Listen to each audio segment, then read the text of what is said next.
Hello and welcome to another episode of Smarking Off. It's actually been a long time since I've recorded one of these, but I didn't really have much anything to talk about, so there you go. But I was in a video, or on the comments section of a video recently, and it was about heels and baby faces in pro wrestling, of course, and their role, and there was a conversation going on that I kind of got involved in about, are heels and baby faces really necessary anymore? The whole idea of a heel and baby face. Well, it depends on how you want to look at it. If you're thinking in terms of heel and baby face purely as good guy, bad guy, then of course not. You can still tell those stories, of course, if you do it, you find ways to do it. You can always do that. They're the oldest stories in the book, classic stories. Some would say overly used cliche stories, but they exist for a reason, and they've been popular for so long for a reason. So yes, you can still do them. But my feeling on it is that that's not really the best way to look at heels and baby faces. Because I think the best way to look at it is that a heel is the guy you want to see lose, and the baby face is the guy you want to see win, or gal. Girl, gal, lady, woman, whatever. Gal, I'll stick with guy and gal. And that's really all there is to it. They don't have to be bad. I mean, I think that's where they kind of get lost these days. A lot of the time, like NJPW, I love the stuff they do for the most part, but when it comes to doing stuff with heels, they need a lot of work. Like you see the Los Ingobernables, or the Bullet Club. Most of the time they do heel shit, it's like they're doing it just because it's heel shit. There's no real rhyme or reason to it. There's no logic behind it. There's no reasoning behind it. They're just doing it because, oh, they're heels, so they're gonna do heel shit. I'm just like, that. Are you doing it for a reason? Does it fit your persona, your character? Does it fit the context of the story you're trying to tell in the ring? That's what you're there to do. That's what pro wrestling is. It's a series of stories. Every match is a story that's being told. Every feud is a story that's being told. Anything that's affecting the entire company and all the champions and, the stables involved, those are all stories that are being told. So it's like, if you're doing heel shit just because it's heel shit, it's just as bad as like a horror movie having gory scenes just because it's a horror movie. It's like, if you're doing a horror movie and you're just doing gory, nasty scenes because you think that that's what a horror movie is, then you're a shit director. And the same thing, if you're a pro wrestler and you're doing shit just because you think that that's the way it's supposed to be done without rhyme or reason or context or story or any, character, anything involved, you're just doing it because heels do that shit, then you're not doing your job. You're not doing it right. So, I think the best way to look at the whole issue of what works in pro wrestling, always has, always will, is really one of persona and personality, character. I mean, you look at someone like Ric Flair. He was pretty much the same whether he was working as a heel or a babyface. I mean, very little changed with the way he did things. There were subtle changes that were important, but he would cheat whether he was a babyface or a heel. It was all really to do with his persona and how he used it. When he was a heel, he was the playboy that you want to kick his ass. He drew that, he used those aspects of his own personality, his own life, the things that he knew that other guys would want to dislike him about. And when he was a babyface, he got rid of that stuff and emphasized the things that guys would want to emulate him about. And, the difference between the rock star like Axl Rose that everyone pretty much wants to kick his ass for the most part, and someone like, I don't know, I'm trying to think of someone right offhand. Maybe Mick Jagger, or someone who people would want to be like. I mean, I'm trying to think of some names, and those two pop in there. I'm not really a big fan of Mick Jagger, but that one, you know, the cool rock star more than, Axl Rose, who is, like a prima donna bitch. A lot of ways, whiny and throws fits, and maybe not the best example for Ric Flair, but, I think you understand what I'm saying. It's just he knew how, his persona was more or less the same. His in-ring work was more or less the same. He cheated more as a heel, but he worked it into the matches. It made sense. And, again, it was the subtle differences. It's not, he didn't just do that shit because he was supposed to do it as a heel. He did it because it worked for his character, his persona. He did it because it worked with the story he was telling in the ring. You have like a chicken shit heel. I'm not a connoisseur of heels, and I haven't watched a ton of pro wrestling, the old school stuff. I'm trying to think of some names here from when I was watching it regularly. Like an ECW guy like Just Incredible. I thought he was a really good heel. I know a lot of people hated him. I don't know why. I mean, if you like the work that people do in the ring, he always was really good at selling. I thought he was pretty damn good at selling moves, which is important for a heel. And he just came off as this kind of smarmy little prick, which, and it worked really well, I thought, as a heel. I thought he was pretty good. I'm trying to think of a chicken shit heel. The one who's always trying to get out of matches and not do things. But, the point is that they were all themselves. They had an individual persona that they were portraying, and they did stuff that worked with that persona. So they weren't just cheating because they were heels. They did it in certain ways at certain times to tell a certain story a certain way. And the core of that, again, is the persona. That is the heart and soul of every great wrestler, is their persona, which I think should come from them. I mean, you look again at Ric Flair. He was being himself. I mean, dialed up to 11, obviously, but he was just being himself. Stone Cold Steve Austin, once he really found his voice, working, the time he spent in ECW, Paul Heyman giving him a chance to basically just vent after what happened at WCW, he found his voice, and he became Stone Cold Steve Austin. The seeds were planted there in ECW. And he became Stone Cold Steve Austin, which is himself dialed up to 11.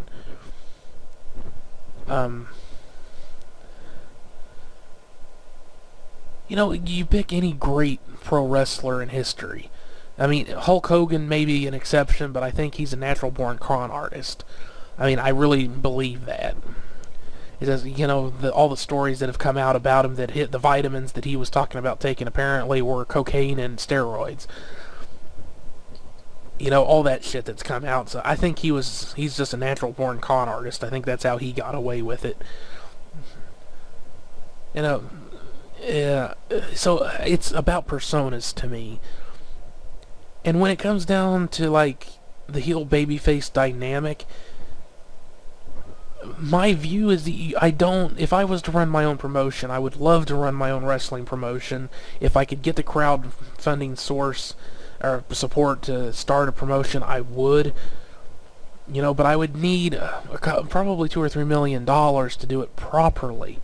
I mean, I know that sounds like a huge amount of money, but to do it properly, because I already, I like to plan things and plot and devise ways to get things done and how I would accomplish something given the resources to do it. I know how I would run a pro wrestling promotion. The real problem is the crowdfunding to get the money together for it. And I know that there's hundreds of thousands of pro wrestling fans out there that would like something different, that would probably support the promotion that I would give them. But the bigger problem isn't really the crowdfunding, really. I mean, that's a major thing, a hurdle that would have to be gotten over, but the real problem is getting pro wrestlers that would do what needs to be done. Because I think it was the same video in the comments, a guy was saying that he worked for a while as a pro wrestler in Texas, and he had had a conversation with somebody, and they was saying some of the same stuff I was. You know, you really want to engage with the audience, then you need to find something about yourself and really dial it up. And I guess the guy's an atheist, so am I, so I don't have a problem with that, but we're talking Texas here. So he goes out and starts doing an atheist heel gimmick. He almost gets stabbed. And he quit. And that's a problem these days. You know, I mean, merchandising is another problem. They don't want to be bad guys. They don't want to have the audience against them, because then they don't sell as much merchandise. I know how to get around that. That's not a big deal. But pro wrestlers these days, they don't understand that if you really want to make big fucking money without having to spend a fucking fortune like the WWE does just to have that gargantuan media presence that they do, then it all comes down to heat. And having an atheist character that people would be wanting to stab, they don't fucking, it doesn't matter if it's real or not. You come out there and you say the shit that you know is going to rile them up. They're, you know, it doesn't matter if it's a show. They're going to want to fucking kick your ass. They're going to want to fucking pull a knife on you. And nobody wants to do that anymore. You know, pro wrestlers have gotten to be pussies. I'm not saying that I'm any better. I don't know if I could do it. So I'm not saying, you know, I don't, when I say they're being pussies, I'm just saying in general, they don't want to do what it takes. I don't know if I could do it either, honestly. You know, I don't know if I would want to take the risk of getting stabbed. I don't know if I could do it. So I can't say that they're bad in that way. You know, I guess in that way that I'm a pussy too. You know, and that it's kind of a shame, because again, I know how I would do things. You know, I'll give you an example, a scenario I thought of that I thought could be interesting. That you don't need bad guy, good guy. It's like sports in general, because that's what pro wrestling is supposed to be. You know, it's drama, and, you know, I mean, it's any kind of story you want to tell. Because I don't agree with Cornette on everything. I think you can do comedy pro wrestling. I don't have a problem with that, as long as it works with the personas and personalities involved.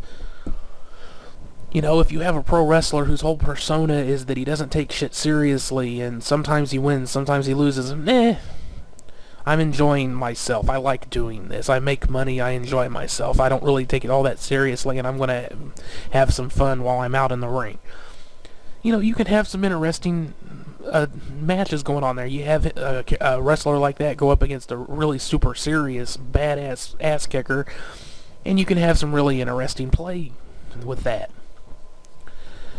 So, you know, pro wrestling is storytelling. And you can do pretty much any kind of story you want. Like a hardcore match is like a horror story. You know, you can do the classic David and Goliath, the good guy, bad guy, you know, the Rocky type of story. The underdog defeating the invincible monster. You can still do that story. You know, the fact, you know, this last Rocky movie, the Creed, Apollo Creed, the son or whatever, doing so well proves that story still gets play with people. People still like that story. You can still do it. You just have to be willing to have some gargantuan prick that everybody wants to see get beat up. And that's, again, going back to what I was saying, nobody wants to do it. Nobody wants to take the risk. Nobody wants to be that guy. And on top of that, of course, you got the whole fucking PC brigade that'll come after your ass in a heartbeat, and you know, you're being exploitive if you use anything like sexuality or anything and actually tell stories that are coming from reality and real life and the things that people argue about for real and get pissed off and angry and upset and crazy and hot about for real. So that's another difficulty. But going back to what I was saying about sports, and then from there back to the scenario I thought of I was going to share. You know, let's say you're a fan of, you know, I'm not a sports guy, team sports. It just never appealed to me. I like pro wrestling because it's a story. The in-ring stuff. It's like, you know, MMA or boxing. You know, I was going to do another video, but I'll kind of go into it just briefly. Like, if you buy a boxing pay-per-view, for example, or an MMA pay-per-view, you get maybe, what, 5 fights? And if you're lucky, maybe one of them will be good. You know, boxing tends to be a little more predictable, not predictable, but consistent. But MMA, you know, if you have 5 fights on a card, or 6 fights or something, 2 or 3 of them are almost certainly going to be boring. They're going to spend most of the time dancing around or hugging on the ground or doing some bullshit. Half of them or more are going to go to decision, which is never all that satisfying. You know, if you watch a fight, a sports fight, you want to see a victor. You want to see somebody win. That's one of the problems with pro wrestling, you know, over the ages is, you know, the people thinking, oh, I can't lose. You know, you don't want this guy to lose. It makes him look weak. It's like, no, why? If you have a sports team, they can have a shitty fucking season, then come back the next year and win over and over and have a huge win streak going on. You know, maybe they drop the win streak. You know, it's real hard to have a season where you win all the way through. You know, that's not as important as they tend to think and used to think. It's not really important at all in pro wrestling. Well, I mean, you maintain the context of what you're doing the story about, because again, the context of pro wrestling is that it's a combat sport.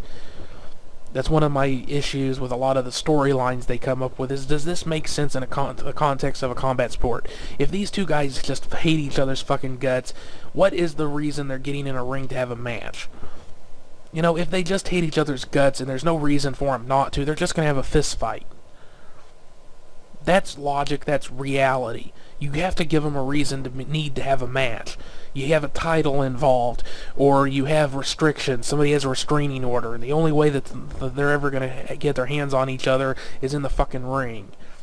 You have the commission or the guy running the you know, on screen, the person running the company step in and say, nope, this shit ain't happening. You two are too valuable. You fucking work for us. You're under contract. If you do this, if you're gonna do this, you're gonna do it out in the fucking ring, and we're gonna make money off of it.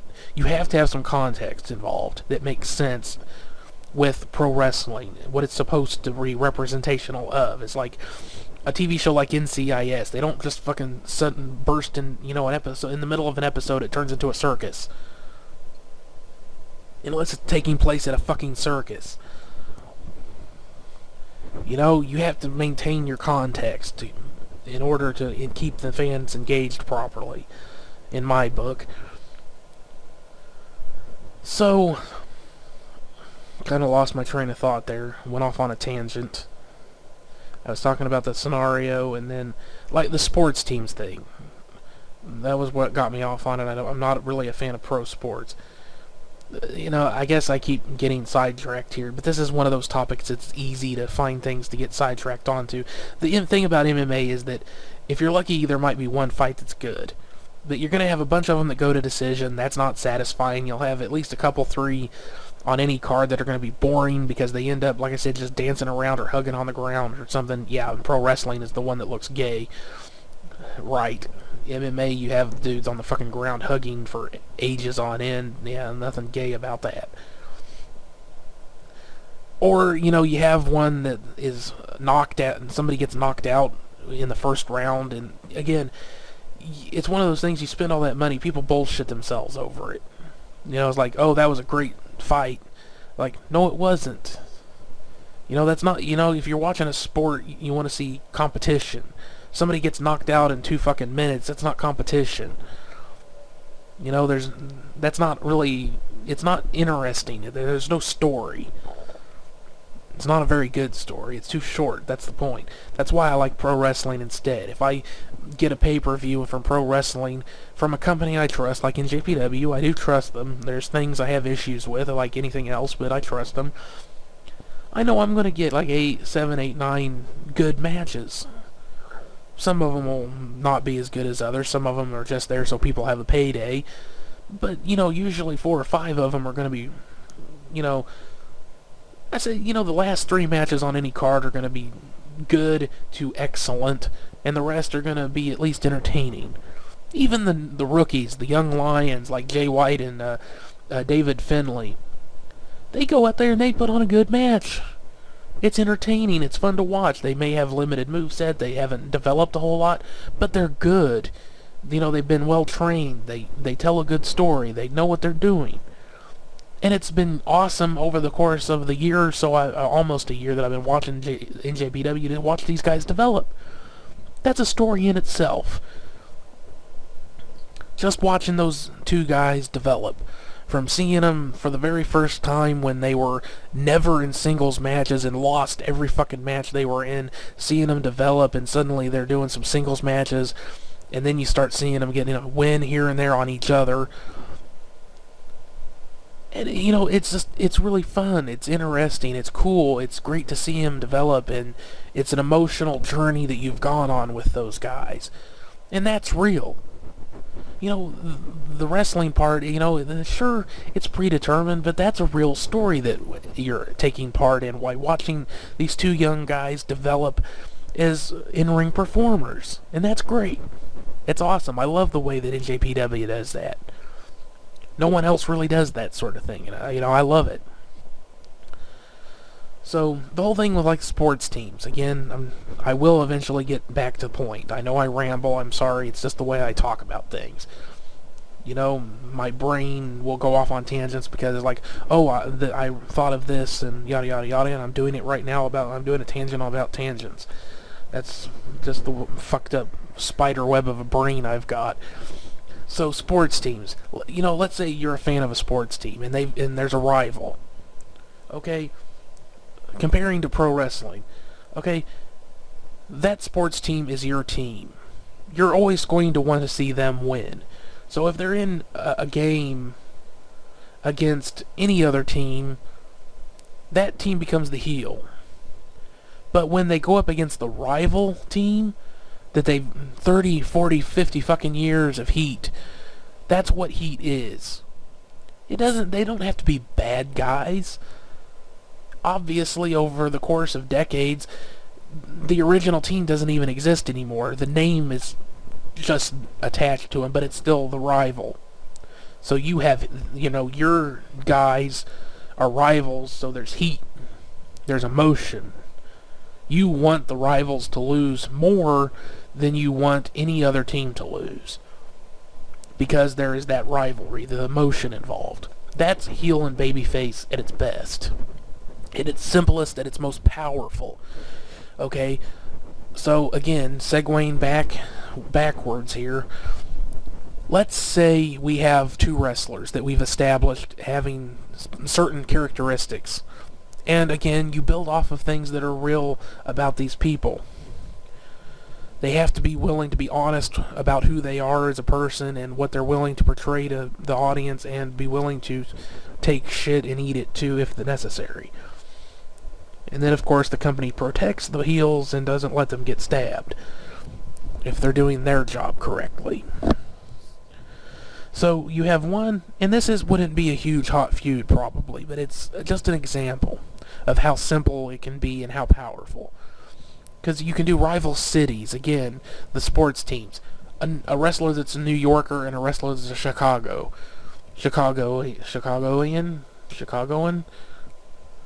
Somebody from Chicago. And one's a fan of one sports team and the other's a fan of the other sports team, or the teams from the cities. Yankees and Cubs or whatever it actually is. Or Sox. Chicago White Sox, is that right? Cubs is base. Cubs. Maybe Cubs is minor league. I don't know sports teams. You know what I'm talking about, though. So you have these two wrestlers, and that's really all there is to it. You don't need more, because it just gives them that little spark when they have a match against each other. They don't even have to have a huge feud. It just means every time they're in the ring against each other, everyone knows that they have this heat between each other. So that's one example. You know, and you can do bigger stuff. You can do a gay wrestler and a homophobe. You can do a redneck and a city boy. You can do the posh asshole and the redneck. Again, that's kind of the same thing. Well, different. Maybe posh and man of the people. You can do the art house guy and the one who goes to see all the Transformers movies, and you can do the hipster and the pop fan and the atheist and the Bible thumper and a Satanist. You know, there's myriads of combinations, and you know, the thing is that well, I'll come back to that thought. I'm kind of getting off base here a little bit. So the idea I had is a slob and a neat freak. So I'll go kind of run through a little bit of this scenario I thought of that would be interesting. And again, it probably wouldn't be a real hot feud or anything, but it would be interesting. It's something just like the sports, the rivalry, the Chicago and New York guy. Something to add some spice to their interactions with each other. You know, here's the thing I have in my head is, you know, maybe, you know, you just kind of see this in the background for the most part while doing something else with a camera. And you have the neat freak, and he was on second for a show. And he's already had a shower, got fresh clothes on, he's sitting down at the catering table. He's going to have a meal. Just had a big, long, a really good match, very physically intense, he's hungry, he wants a fucking meal. And he doesn't want, you know, he just wants to enjoy his meal. So then you have the slob coming right off of a match, who's maybe put on a t-shirt and that's it, sits down with the food real close to the other guy, maybe catty corner, not necessarily right next to him, but catty corner or something. And you don't need to even have him say anything. You just need the neat freak to look up at the guy, or maybe start going sniffing, and then look up over at the other dude and just look at him with that look of really, shake his head and then go back to his food, maybe scoot down a little bit. It tells you everything you need to know. And then maybe a couple of weeks down the line you have them have a match against each other. And how you set it up doesn't really matter. You just, in the backstage area, you have an interaction between them. A little bit of a confrontation after the match. It's like, the slob, as far as he's concerned, is going like, yeah, that was a good match. I enjoyed that, you know. Maybe we have the slob win. It's like, he almost got me a few times there, but, you know, good match, good match. I enjoyed that. I'm looking forward to the next one, and, you know, every single one of those W's helps get me closer to the title. You know, he doesn't have to be an asshole. You know, just having, you know, pleasant conversation about the match with the person we have doing interviews after matches, because I'm a fan of that. You try and maintain that connection to things that are actually done in sports, like boxing and stuff. They interview them after matches, and why not do it in pro wrestling too? It makes no sense not to do it. So you have the interview going on, and then you have the neat freak come along and like just make some snide-ass comment like, really, you know, I don't know. I mean, it would depend on them. They would have to find their own way to say it. But basically ragging on the dude for never washing his shit. You're like, you know, I know, you know, we're active wrestlers, we're out on the road, but you think you could stop at a laundromat once in a while? You know, could you not just wash your shit once in a while? Like, you stunk out there, and I don't mean your ring work, I mean you stunk. You got the BO to top all BO. And then you maybe have the dude firing back into like, oh, come down off your fucking high horse, neat freak. Like, we're not all OCD like you. Mind your own shit and I'll mind mine. Just a little interaction. It doesn't even have to be that inflammatory towards each other. Just some interaction with each other, and then you just come back to it once in a while. Like I said, it doesn't have to be a huge feud where they're trying to kill each other, or like, oh, these guys hate each other. It's like, no, it's spice. You know, it's a little bit of pepper to the otherwise bland soup. Maybe they have great matches, so the soup's not bland, but you add the pepper and the salt because it makes it that much better. Maybe a little bit of cayenne or something. You add some hot sauce, you add some heat. And, that's really my philosophy on heels, baby faces, and the way I think it should be done. Like I said, I don't know if it's possible, and I don't know if wrestlers would be willing to do it anymore, if they're willing to take the risks involved, like the atheist wrestler. I mean, because, people get really, really, really riled up over stuff like that. I mean, nobody would give a shit if it was real or not. That's a misconception about kayfabe that people have. They think that it's all about people thinking that it was real and not scripted or anything. That's nothing to do with it. It's like there are no more movie stars. You know why there's no more movie stars? Because there's no more mystery or mystique. Like going back again to the TV show like NCIS. The difference between pro wrestling and a TV show like that is that when that show starts, you're not seeing the actors, you're seeing the characters. And when the credits roll, you're seeing the actors and actresses again, or the characters are gone. Or, like a stage play. When the curtain goes up, the characters are on stage. When it goes down, you know that the characters are gone and the actors and actresses are there. It's kind of a programming that is there from when we're kids. And pro wrestling doesn't really have that clear line of demarcation, that clear border between real and fake. At least so far the personas. And with the movie star thing is, you didn't know anything about them, really. You only knew what they let you know. So that made them mysterious and otherworldly, like stars. And now, you don't have movie stars because you know too much about them. It's like you could love someone's movies and then find out they're a colossal prick. Well, it's hard to like someone's movies when you know that about them. It doesn't matter how much you used to like them. And no matter how much you try to just put that out of your head, it will always be there. You'd have learned something that colors your perception of that person irrevocably. That's why, John Cena can never really be a heel. You can't have a heel that does Make-A-Wish Foundation stuff more than anybody else in history. It just doesn't work. I mean, he could do it if he fully committed to it, but I don't know that I would want him to. I don't really like John Cena. I don't have anything against him either. I stopped watching pro wrestling on WWE in about 2002 when he was just starting to take off with his rapper gimmick, so I don't really have anything against him other than I think he's bland.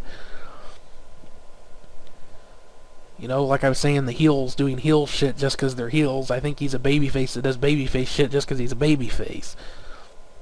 I don't think of that about the Make-A-Wish Foundation stuff, but his in-ring work and out-of-ring talking and all that stuff, it's just, to me, he's bland. He doesn't really have much persona or personality to him, is the problem I have. And again, it's too much about him to really take him seriously as a heel. You can't really get fired up and pissed off at him and hate him because he's too much of a legit good guy. It wouldn't work. It's like, so you learn something about an actor or actress that you used to like, and then you find out what they're really like in person. That old saying, never meet your heroes, because they're always going to disappoint you.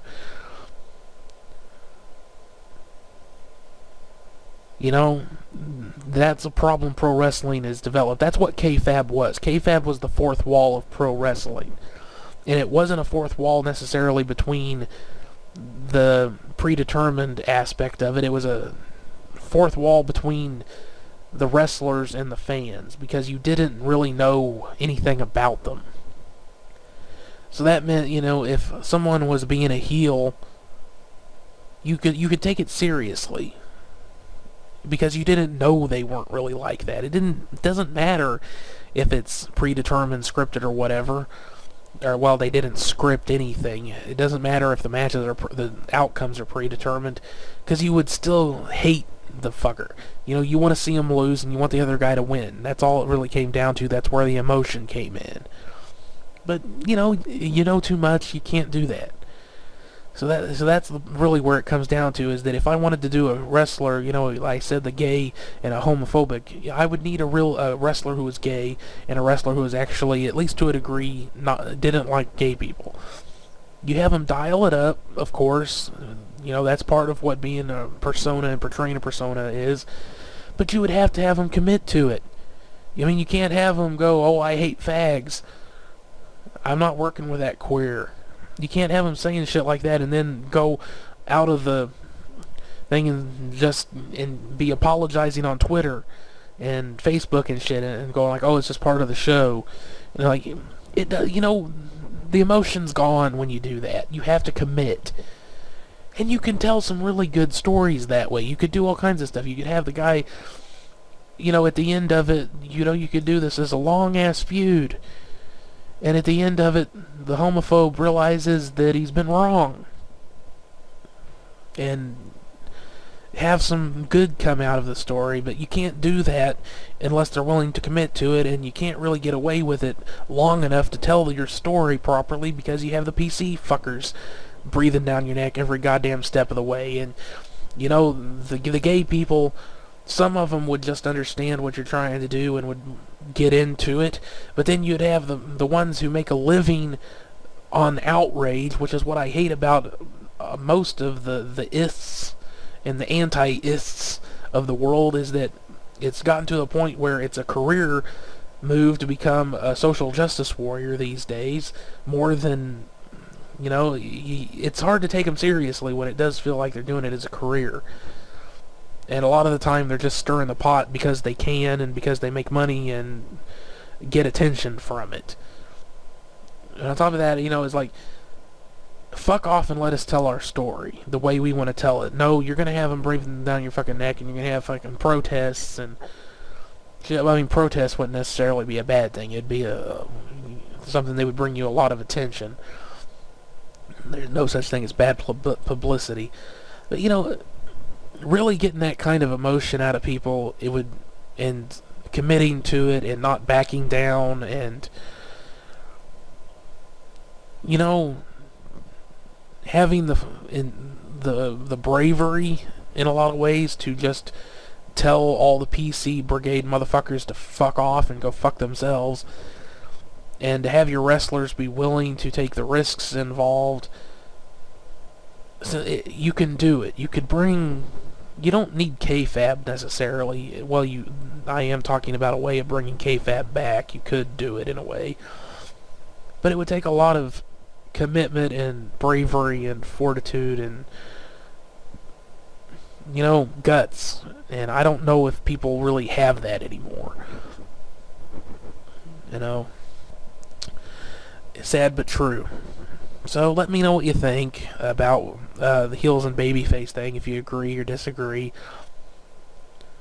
And, you know, let me know what you think. Leave your comments and everything in the comments section, and don't forget to upvote and share with your friends that are into pro wrestling and, you know, at least are interested in this sort of stuff with pro wrestling. Obviously, you know, smarks and marks and dorks and lorks and morks and mindies.